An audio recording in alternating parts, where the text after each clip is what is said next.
Il est 9h12, bienvenue à bord si vous nous rejoignez. Nous sommes mardi 1er octobre au matin et on va vous emmener prendre un joli bol d'air. Pourquoi? Parce que dans quelques jours, la ville d'Annecy fêtera la fameuse descente des alpages, la fête des alpages.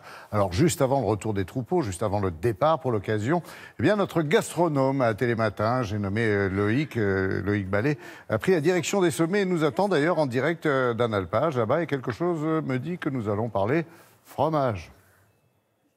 Coucou. Eh oui, on va parler fromage et regardez ce fromage. Il est beau, hein, vous le reconnaissez, Laurent, j'en suis sûr. Ah, ça doit être un reblochon.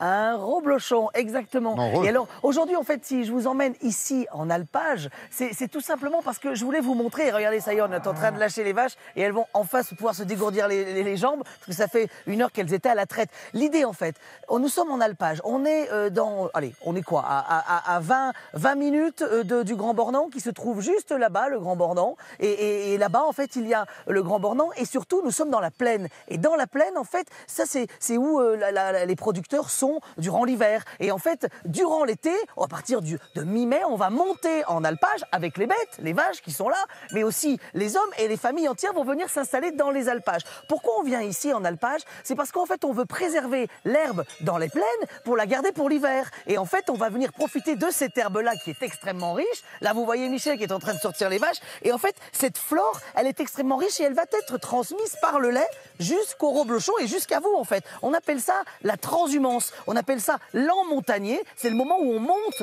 dans la montagne et ensuite, dans quelques jours, il va y avoir la démontagnier. C'est encore la transhumance, mais dans l'autre sens. C'est-à-dire qu'on va quitter les alpages et redescendre dans la plaine. Et donc sûr, là, vous êtes sur le massif des Aravis. En bas ou en haut, on produit du reblochon. Oui, alors là on est dans le massif des Aravis, effectivement, j'ai oublié de vous dire, j'aurais dû commencer par le début. On est en Savoie-Mont-Blanc, on est dans le massif des Aravis. Heureusement que je connais le coin. Et sur ah bah oui, vous avez reconnu les montagnes, vous avez fait quelques randos, j'en suis sûr, par là, Laurent. C'est clair. Alors, ce reblochon. Alors, juste, Laurent, moi je voulais quand même vous expliquer que c'est une appellation d'origine protégée, le reblochon, qui existe depuis 1958. Et surtout, cocorico, parce que cette appellation, elle a su être exigeante dès le début. À l'heure où, en fait, certains industriels aimeraient nous faire arrêter le lait cru. Eh bien, eux, ici, dans cette vallée du côté de Thônes, parce que Thônes, c'est la capitale du reblochon, eh bien, on a gardé, depuis 58, un lait 100% cru. C'est-à-dire que, en fait, que vous preniez un reblochon laitier, comme ici, avec la pastille rouge, qui lui est plus un lait de plusieurs troupeaux, plus de coopératives, on va dire, dans un mode plus industriel, il sera avec du lait cru, lui aussi. Et là, nous, celui qui nous intéresse aujourd'hui, c'est le reblochon fermier, avec la petite pastille verte, regardez, elle est juste là. Cette pastille verte, elle vous garantit que ce reblochon a été produit dans une seule exploitation avec le lait d'un seul troupeau. Et ça, c'est important parce que vous avez une véritable traçabilité, c'est-à-dire qu'en fait, c'est une véritable transmission entre la ferme, le produit et ensuite le consommateur. Ça, c'est important. Et puis, faut dire quand même que c'est du boulot, un reblochon. C'est 1 litre, 2, 3, 4 litres de lait pour faire un seul reblochon. Alors bien sûr, pour choisir votre reblochon, ça ce sont des reblochons qui ont été préparés juste hier, ils sont frais. Et là vous avez ceux qui ont 18 jours d'affinage, qui vont développer sur le dessus une petite peau de pêche. Et c'est cette petite peau de pêche qui nous intéresse parce que c'est celle-ci qui nous dit que ça y est, il est prêt. On va pouvoir justement attaquer et goûter le reblochon. Et vous m'avez dit qu'il y avait combien de producteurs? Je ne sais même pas si vous l'avez dit, sur le secteur. Alors non, je ne l'ai pas dit, vous avez raison, il y a 130 producteurs, comme Karine, voilà. Et juste vous dire que... alors Karine, montez un peu parce que là, voilà, comme ça on a la même hauteur. Bon, je suis pas très grand moi aussi. Hein. Bon Karine, expliquez-moi, là cet alpage, vous êtes arrivé quoi, mi-mai, c'est ça? Oui, voilà, on monte vers le 15-20 mai et on reste jusqu'à mi-octobre. Alors quand on dit on monte, c'est que c'est en famille? Oui, tout le monde vient à l'alpage, donc les enfants aussi, et on reste là les 5 mois.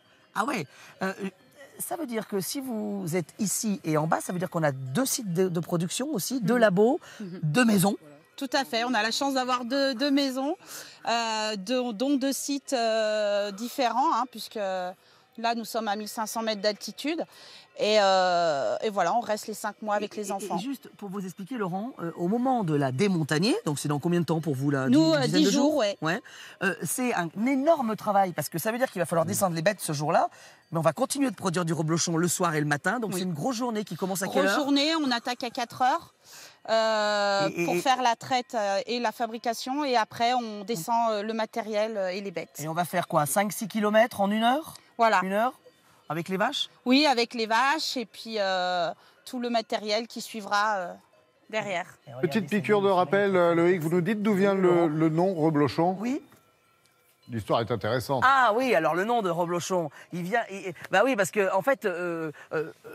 c'est rebloché, c'est ça? Oui. Et blocher, ça veut dire traire en patois. Hein. Voilà, c'est ça, c'est du patois. Et c'était une seconde traite qui a été faite par les paysans à l'époque. Oui, parce qu'en fait, il y avait une taxe sur le le lait. lait. Et donc, les propriétaires venaient chercher leur dû, leur taxe, leur lait. Et donc, c'est justement pour ça que le producteur, lui, passait un tout petit peu le pied et gardait un peu de lait pour lui. Et une fois que le propriétaire était parti, il reblochait, c'est-à-dire qu'il faisait un second lait qui lui permettait d'avoir un fromage. Le reblochon, en fait, c'était un lait de contrebande au départ, en fait. Voilà, bon, maintenant, c'est exactement. officiel. Hein. C'est un lait AOC, AOP, fermier. Et c'est ce que vous demandez chez votre fromager. Voilà, puis vous ramènerez des champignons et en mangeant des champignons du massif des Aravis, enfin dans les bois juste à côté, et du bon reblochon, vous n'aurez pas le mal de mer pour votre prochain tournage, c'est moi qui vous le dis. Loïc, donc le 12 à Annecy, rendez-vous est pris. On va vous parler de Saint-Jacques bientôt, c'est vrai.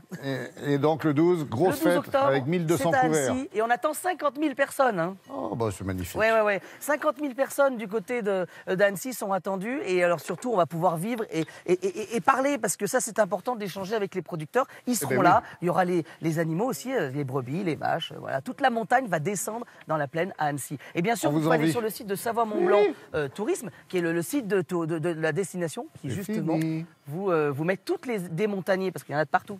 On vous souhaite une bonne équipe. Oui, on vous souhaite une bonne journée, pardon.